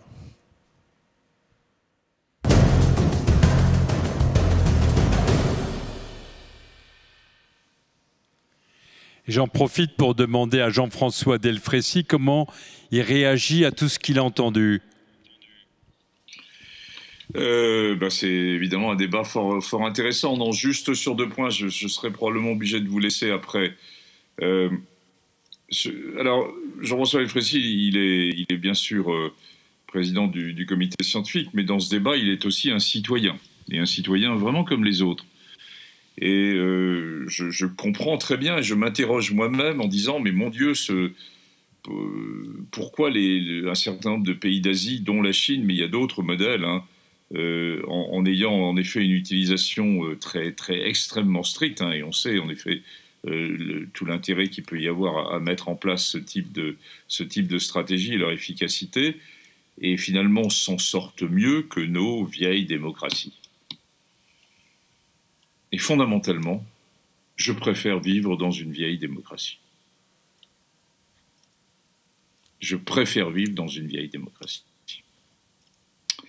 Après, il faut qu'on ait une certaine forme de fluidité.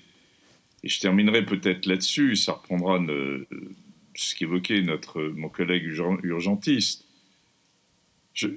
Voilà, on est à un moment difficile. J'ai posé sur la table tout à l'heure cette grande question éthique qui me semble, à un moment donné, il faut que la société s'en empare, qu'elle fasse débat, mais ce n'est pas elle qui résoudra la crise. Mais il faut qu'on puisse en parler. Après, ce qui va résoudre la crise, c'est l'esprit et l'invention humaine. Je suis fondamentalement optimiste. Et je reste optimiste. D'une part, bien sûr, ce virus a des capacités un peu extraordinaires, et l'arrivée des variants nous réinterroge. Mais la stratégie vaccinale est la bonne direction. Et on va y arriver. On va y arriver avec ce type de stratégie. Dans la période un peu intermédiaire, il y a des choses qu'on n'a pas évoquées jusqu'à maintenant. Mais la prise en charge de type l'innovation dans une certaine mesure va permettre de nous aider aussi. La prise en charge, par exemple, on peut envisager que les personnes les plus fragiles, les plus âgées, qui ont un signe de Covid immédiat, puissent être non seulement testées, tracées, isolées, mais surtout être traitées, d'avoir une stratégie de traitement avec, on le sait maintenant, l'utilisation possible des anticorps monoclonaux, qui puissent être une gestion, je dirais, des plus anciens, sans savoir s'ils vont développer une forme grave ou pas, mais de les traiter. Donc vous voyez, j'ai été construit comme ça, hein, c'est-à-dire que l'innovation, et l'homme est au cœur de l'innovation, et fondamentalement, l'homme dominera ce virus. J'en suis persuadé. Il va mettre un certain temps, mais l'intelligence humaine dépassera l'intelligence, entre guillemets, qui n'a aucune intelligence, ce virus. Il mute de façon totalement stochastique. Mais entre guillemets, cette pseudo-intelligence du virus. Donc c'est comme ça qu'on s'en sortira. Et il ne faudrait pas, je dirais, sur cette période intermédiaire, je trouve que vous avez très très bien posé le débat sur la démocratie, et merci de l'avoir posé. Mais fondamentalement, moi je fais un choix, même s'il y a un certain nombre de conséquences sanitaires, je préfère vivre dans une grande démocratie.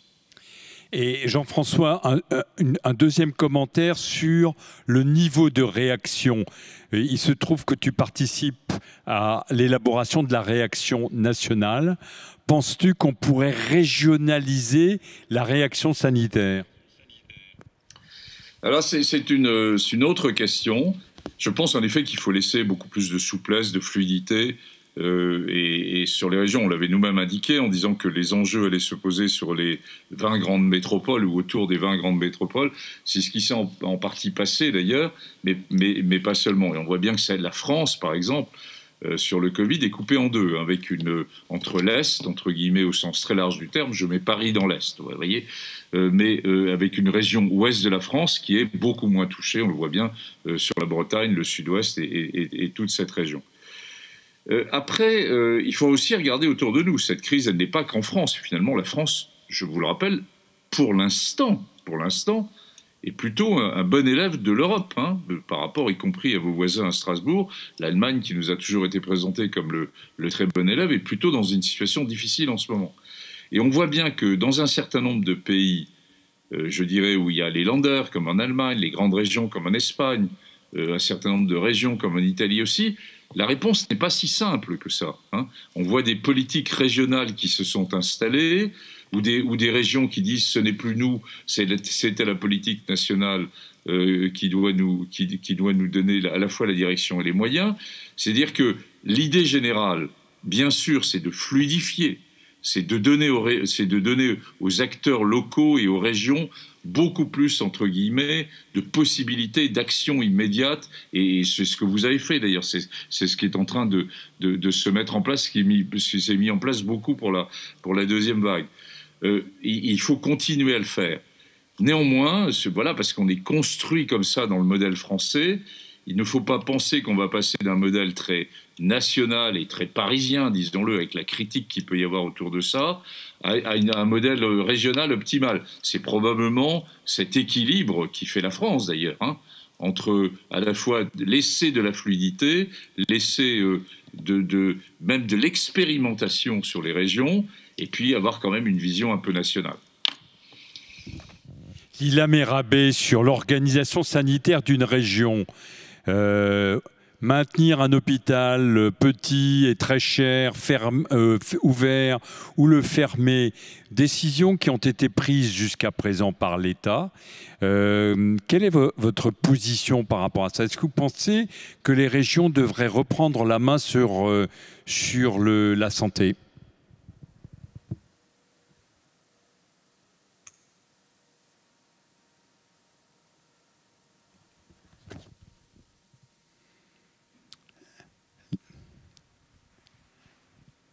Lila, je pense qu'on a perdu le... En attendant que la connexion se rétablisse, on voulait juste remercier le professeur Delfraissy qui doit s'en aller, je crois. Merci beaucoup pour votre intervention.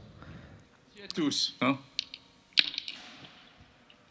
Est-ce qu'on a un bug de connexion alors oui, Jean-François, on voulait te remercier si tu as une obligation. Un grand merci de ton éclairage. Je vais en profiter pour tuiler à nouveau mon collègue Siamak.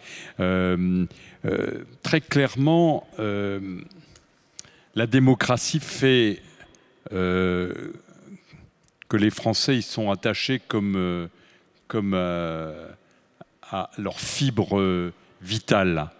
Et toute atteinte à la démocratie est vécue de manière négative et immédiatement critiquée par tous les bords politiques collectivement, sachant qu'ils vont faire l'unanimité derrière eux.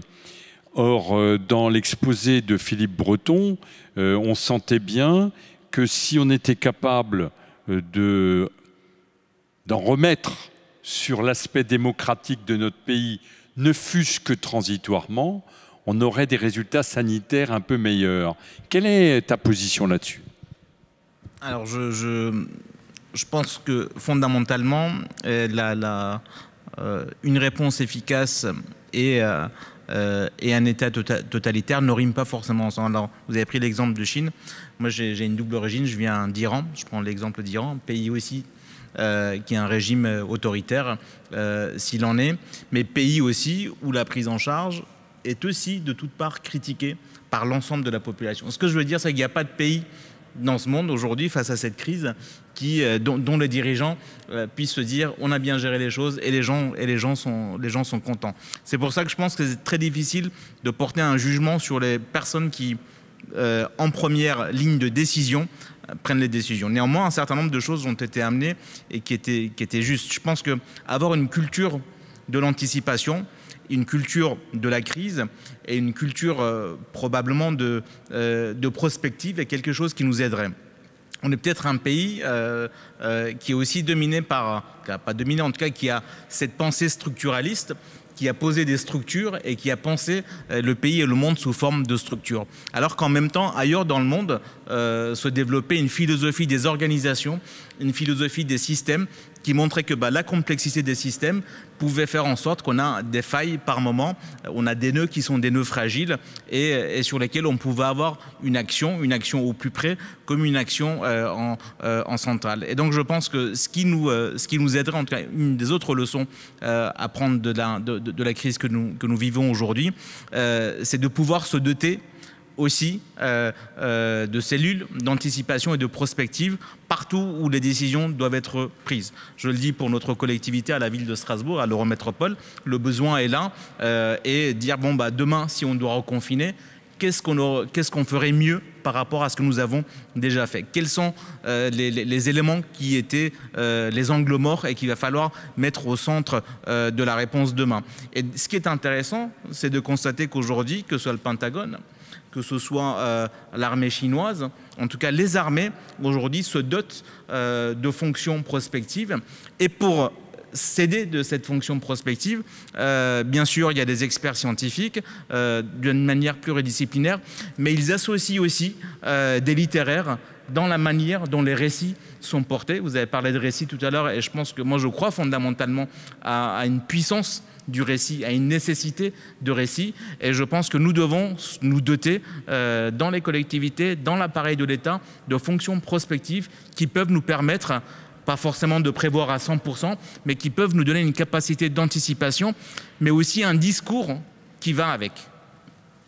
Moi, je voulais juste rajouter, peut-être pour Philippe Breton, pour que vous puissiez aussi bien sûr répondre. Je pense que là où vous avez raison, c'est que ça marche très bien sur l'épidémie, mais j'allais dire autre chose. Imaginons maintenant qu'on a un État totalitaire, alors ça ferait quelques malheureux, mais beaucoup moins que le confinement. Si on décidait de fermer tous les marchands de tabac et d'empêcher les vignerons de faire du vin, probablement qu'en termes de coût humain, on aurait un gain qui serait encore beaucoup plus important que si on laissait l'épidémie aller à tout va. Donc je pense que la question qui se cache derrière, c'est aussi la question bien sûr de la liberté individuelle, qui fera l'objet d'une table ronde. Mais je pense que le choix, que moi je partage à titre personnel de M. Delfraissy, qui est de dire même s'il y a un coût humain, ce coût humain, il est aussi à mettre dans une balance qui est une balance en lien avec la démocratie. Me semble que c'est un argument qui peut être discuté en tout cas. Je suis dans une position extrêmement inconfortable. Je vais être obligé de me défendre d'avoir fait l'apologie du totalitarisme. Alors, je vous prie de croire que je suis à distance. La bioéthique est source de tension. Je vous prie de croire que je suis à distance de cela, justement. D'une part parce que je pense fondamentalement que la capacité de la Chine à répondre est liée à une culture collective qui est indépendante de la nature actuelle du régime. C'est ça que je veux dire. Cette capacité de mobilisation collective pour faire face à des catastrophes. Donc ce n'est certainement pas le régime chinois qui est le modèle d'efficacité, et je dirais même, si on va regarder dans le détail, que l'appareil communiste chinois a cafouillé dans l'organisation de la réponse à la catastrophe, et que c'est bien le fait que la population ait accepté collectivement, avec une claire conscience des enjeux, des mesures extrêmement drastiques, qui a permis que ça marche, parce qu'au niveau de l'appareil, ça a plutôt été en difficulté. Et l'autre exemple que j'ai cité, c'est Israël, qui n'est pas un régime totalitaire, c'est le moins qu'on puisse dire, où Israël a deux qualités qui lui ont permis de bien répondre à la catastrophe, encore qu'il y a des petits soucis, on sait bien, mais qui sont des soucis qui ne sont pas globaux, qui sont des soucis, je dirais, locaux, liés aux intégristes religieux et à d'autres communautés. Mais Israël a deux qualités très importantes, qui est sa capacité de mobilisation collective qu'elle a acquis pour des raisons culturelles, pour des raisons historiques, sur lesquelles je ne reviens pas, et la culture de l'urgence et de la catastrophe et de la mobilisation qu'elle a. C'est très circonstanciel. Donc Israël peut rester, n'a pas fait de parenthèse sur le côté démocratique du régime, mais elle a deux qualités qui lui ont permis de mieux réagir, dont j'ai souligné que plusieurs pays européens, pour des raisons historiques, ne l'avaient pas. Juste un mot, parce que vous êtes évidemment sensible à la question du climat. Je crois que le débat que nous avons aujourd'hui sur la question du politique par rapport à la catastrophe, nous anticipons peut-être, et je ne le souhaite pas, mais nous anticipons peut-être de futurs débats dans le forum de bioéthique par rapport à la question des catastrophes climatiques potentielles qui viendront poser la question de la réponse collective, de la réponse politique. Nous sommes peut-être, entendez bien ce que je dis, nous sommes peut-être dans un modèle réduit aujourd'hui, quelle que soit l'intensité de la catastrophe à bas bruit que nous connaissons, par rapport à d'autres catastrophes qui risquent de survenir dans le futur. Et prospective, oui, il faut tirer des leçons de l'expérience aujourd'hui de la catastrophe sanitaire, non pas forcément pour les futures catastrophes sanitaires, mais pour d'autres catastrophes qui pourraient se profiler. On attend d'ailleurs de la Chine qui réagisse aussi bien sur le climat et sur les catastrophes écologiques. Je voudrais profiter de la présence de Lila pour lui reposer ma question sur le niveau hiérarchique de l'organisation de la santé. On a confié les lycées aux régions et c'est pas si mal et tout le monde en est heureux. Est-ce qu'il ne faudrait pas confier les hôpitaux également aux régions? Et puis vous avez dit, Lila, quelque chose, les politiques sont sensibles aux signaux faibles. Est-ce que, par exemple, la détresse des étudiants n'aurait pas pu être mieux anticipée au niveau des régions et, par exemple, le fait de veiller à ce qu'ils aient à manger, ce qui est quand même l'élémentaire de l'élémentaire, est-ce qu'on n'aurait pas pu le faire en région avant d'attendre les repas à 1 €? Je vous rejoins. Nous sommes en fait dans une situation de crise avec effectivement un contexte qui est celui que nous confère la loi. Moi, je suis assez peu favorable, vous savez, dans les collectivités, il y a les compétences que nous donne la loi, et puis il y avait, il y a quelques années, ce qu'on appelle une clause de compétence générale. C'est-à-dire que toute collectivité, avec ses compétences, mais pouvait se positionner sur d'autres types de compétences. Moi, j'y étais pas tellement favorable parce que je trouve que finalement, il y avait une sorte de morcellement, de perte de visibilité et sans doute d'efficacité. Sauf que à chaque instant a sa vérité et que dans l'instant de crise, il nous faut savoir finalement dépasser le cadre, non pas pour, j'allais dire, faire l'apologie de l'illégalité des comportements des élus qui doivent être dans l'exemplarité absolue, mais pour trouver des solutions différentes. Et au final, nous n'avons pas su finalement construire le cadre qui nous permettait de sortir finalement de ce que la loi nous autorisait de faire ou pas. Et nous avons été dans des négociations permanentes. Et face à ces négociations permanentes, je crois que le sens du collectif nous a manqué parce que chacun s'est retourné et lorsque vous demandez une autorisation, on vous répond finalement la loi ou le texte ne vous autorise pas et donc on ne sait pas répondre à cela. Et je crois qu'il a manqué à ce moment-là de décision politique que de dire on sort du cadre prévu par la loi parce qu'à situation exceptionnelle, capacité d'action exceptionnelle. Donc pour les étudiants, ça c'est une partie de ma réponse. Donc on arrive à faire un sport un peu particulier, c'est que nous trouvons à contourner avec finalement beaucoup d'énergie, de bonne volonté et de convergence de l'ensemble des collectivités, à trouver des solutions alors que nous pourrions y travailler autrement. Donc nous avons tous très fortement contribué, par exemple, à financer un certain nombre de structures associatives qui elles-mêmes devaient trouver des bénévoles, qui eux-mêmes devaient trouver des masques pour se protéger, pour ensuite faire des repas et les distribuer aux étudiants. Donc cette complexité-là, elle est finalement un sport dans lequel nous sommes très, j'allais dire, très aguerris, mais peut-être nous gagnerions à le pratiquer un tout petit peu moins. De ce fait, par rapport aux hôpitaux, moi je ne sais pas si la proximité est toujours la réponse, mais je suis convaincue d'abord de la force du collectif. Et la force du collectif, par exemple, dans nos collectivités, c'est aussi de savoir travailler avec notre opposition. Nous avons été, heureusement, malheureusement, je ne sais pas, mais en tout cas, l'histoire a fait que nous avons été en première ligne sur la crise sanitaire d'il y a un an. Et les décisions que nous avons dû prendre, elles étaient douloureuses, elles étaient difficiles et aucun élu ne pensait un jour être dans le contexte de telles décisions, si on reprend le débat qui est le nôtre. Et de ce fait, nous avons considéré d'abord qu'il nous fallait mettre un certain nombre de personnes autour de nous. D'abord, les élus, nous sommes dans la diversité de nos opinions, parce que nous avons une majorité, j'allais dire, de coalition. Et puis, nous avons une opposition, malheureusement, qui est une opposition non républicaine, si on considère les partis politiques. Mais il n'empêche qu'ils ont été aussi choisis par nos concitoyens. Donc, il nous faut d'abord avoir ce débat-là de jusqu'où est-ce que nous pouvons aller. Et ensuite d'associer la société civile, organisée ou non organisée. Donc ça, c'est quelque chose d'assez important pour nous. Jusqu'où faut-il aller dans la prise de pouvoir en région? Moi, je crois que c'est la capacité de co-administrer un certain nombre de choses plutôt que de les administrer seuls. Parce qu'au final, nous avons bien su administrer nos lycées, mais nous sommes sur l'administration des équipements. Un hôpital, me semble-t-il, en tout cas ce qui relève du soin, je pense que ça doit rester une compétence régalienne de l'État parce que nous ne pourrons pas, en fonction de la situation financière et fiscale d'une collectivité, considérer que quelque part en France, certains pourraient être mieux pris en charge que d'autres et qu'au final, lorsque vous êtes une région où il y a une forte densité urbaine, et de la richesse, vous pouvez capter des talents, vous pouvez capter des moyens de soins et que peut-être sur des territoires qui sont moins denses et peut-être moins fortunés, à ce moment-là, vous risquez d'avoir des décrochages. Pour ma part, j'y suis moins favorable et ça me permet de remettre une nuance entre ce qu'est l'égalité et l'égalitarisme. L'égalité, c'est l'égalité de traitement.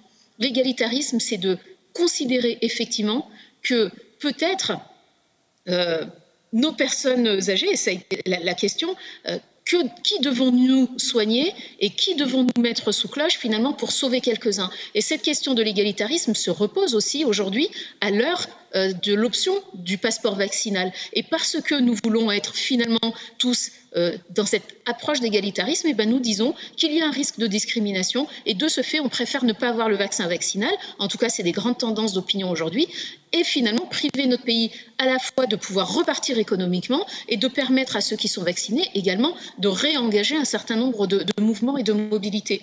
Donc, la gestion des hôpitaux, à titre personnel, je dirais plutôt que je ne suis pas sûre que nous ferions une grande démonstration d'efficacité. Par contre, qui est de décider ou de co-décider de l'équilibre d'implantation des équipements, je pense que nous aurions éventuellement un certain nombre de choses à dire de ce point de vue-là. Moi, je ne crois pas que le pouvoir local serait toujours en efficience supérieure au pouvoir national. Je pense que c'est l'incapacité de dialogue de ces deux mondes qui nous met dans cette situation-là. Et nous avons fait une démonstration, peut-être, que la France manquait de sens collectif d'une manière générale.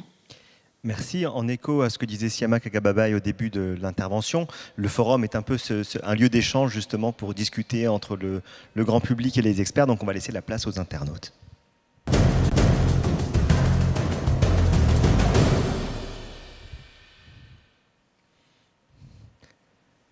Alors, une question de Philippe. Y aurait-il des enjeux sanitaires de gauche ou de droite ? De pauvres ou de riches, de capitalistes ou de tiers-mondisme, de populistes ou d'humanisme. Bref, des enjeux partisans. Siamak. Non, je pense que ce n'est pas les enjeux qui sont partisans. Les enjeux sont des enjeux de réalité. Leur visibilisation peut être partisan, et les réponses qu'on apporte peuvent être des réponses qui sont des réponses différentes. Les enjeux sont réels. L'enjeu de la crise sanitaire est là. L'enjeu de la solitude des aînés ou les décisions à prendre les concernant, ou en ce qui concerne la jeunesse, ce sont des enjeux réels. Par contre, on peut y apporter des réponses qui sont différentes.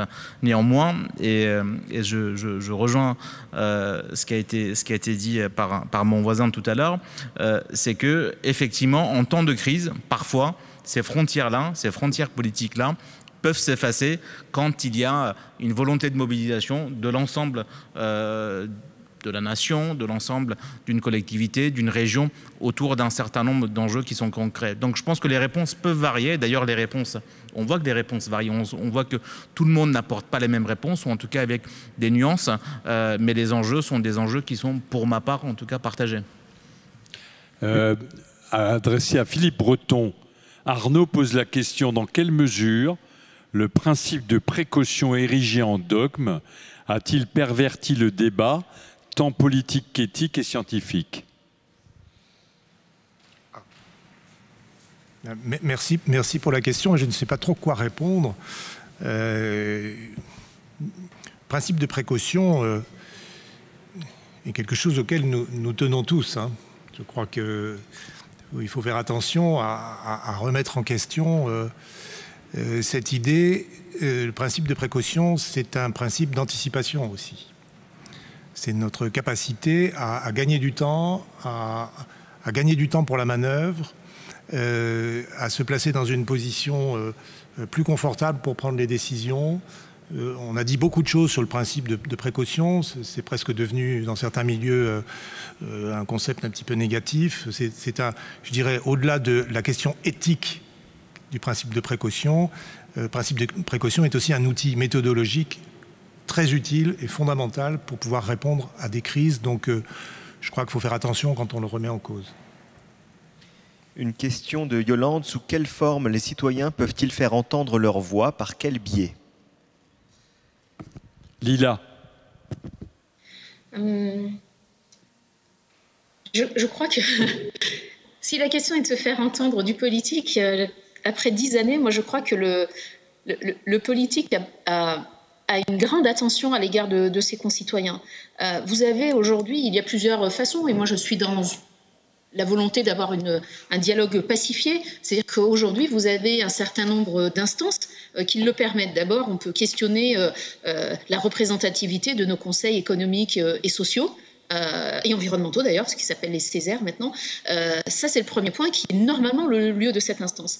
Il y a un certain nombre de concertations. Par exemple, nous, à la région, nous avons fait 2 choses. Nous avons mis en place une plateforme Internet qui s'appelle Ma Région Demain, dans laquelle à la fois nous ouvrons totalement les questionnements quels qu'ils soient, et nous sollicitons nos concitoyens pour apporter des contributions directes. Parce que sinon, c'est un peu biaisé que de répondre par des types de sondages, quelle est la mesure que vous préférez ou autre. Donc, capacité, grâce aux outils, j'allais dire modernes, et je suis tout à fait d'accord avec ce que disait le professeur Delfrécy sur la place de l'innovation pour sauver nos démocraties, mais aussi nous permettre de sortir de cette crise sanitaire. Donc une plateforme qui nous permet cela.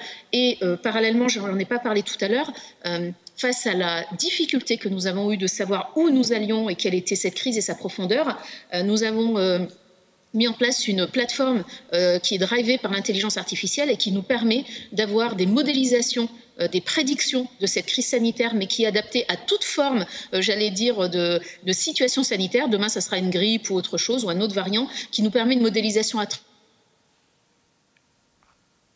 Petit problème de connexion. La technique est mauvaise avec vous, Lila. Peut-être. Quelle est ta position, Siamak?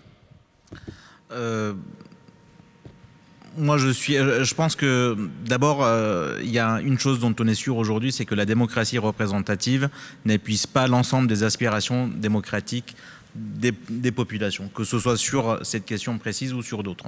Et donc, il faut des outils de participation, tout en disant que les outils de participation ne sont pas la panacée et on est toujours dans de l'expérimentation.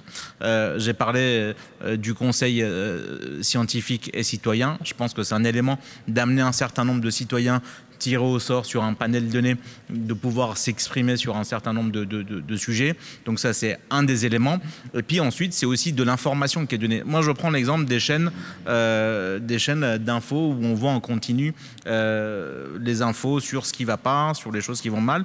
Si on mettait en place une information, tu as une émission de 2 heures pour expliquer c'est quoi l'immunité collective, c'est quoi l'immunité cellulaire, c'est quoi l'immunité humorale, pour expliquer un certain nombre de choses. Comment fonctionne le vaccin à ARN?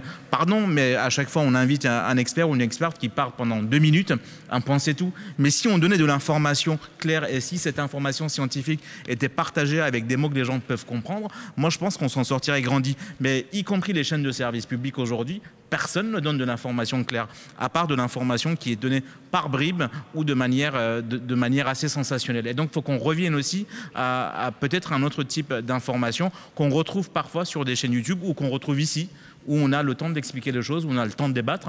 Et je pense que ce qu'on fait ici, c'est aussi un peu de mission de service public, mais il faut que le service public puisse le faire. Il m'a semblé que la diversité des opinions, en particulier des médecins, des experts, capables d'irriguer tous les plateaux de télévision en continu pour dire l'un après l'autre le contraire de ce que venait de dire le précédent, a complexifié la tâche. Et si les experts ont une telle diversité entre eux, on imagine bien le grand public. J'imagine mal ni un référendum, ni une participation populaire aux décisions. Est-ce que je me trompe complètement? C'est aussi, alors j'ai parlé d'immunologie, mais on pourrait aussi parler de la philosophie des sciences. Je veux dire, on peut aussi expliquer qu'il n'y a pas de vérité parfois, et que par moment, un résultat qui est donné par une étude, selon une certaine méthodologie, est contredit demain par une autre étude. Et donc, il va falloir aussi expliquer cette complexité, et que par moment, des traitements, on les essaye, c'est un certain succès, mais que, par exemple, c'est le débat qu'on a eu sur la chloroquine, sur l'hydroxychloroquine.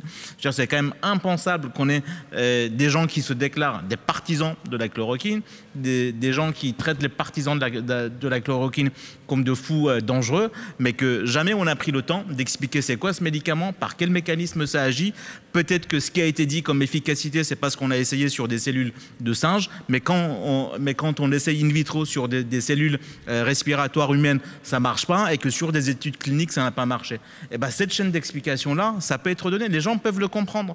Et si on fait un peu plus confiance à l'intelligence aussi des gens, c'est peut-être pas mal. J'avais une question pour Philippe Breton sur la part du doute. Il se trouve que les médecins et les scientifiques sont très habitués à douter, ne serait-ce que par culture. Et c'est ce qu'expliquait Jean-François Delfraissy au début en disant les politiques, le parcours des politiques en Allemagne, c'est d'être docteur, et que ça leur a appris la part du doute, ce qui n'est pas le cas de nos énarques où 2 et 2 font 4, un point c'est tout. On pourrait même dire dans une équipe médicale que le meilleur médecin est celui qui doute le plus et qui est capable tout le temps de remettre en question son diagnostic. Mais gare à lui s'il le montre au patient, parce que le patient, il attend du médecin qu'il ne soit pas dans le doute. Et donc, tous les médecins savent bien qu'ils sont confrontés à ce paradoxe, être capables in petto de douter et in vivo ou face au patient d'être sûr ou d'apparaître comme tel.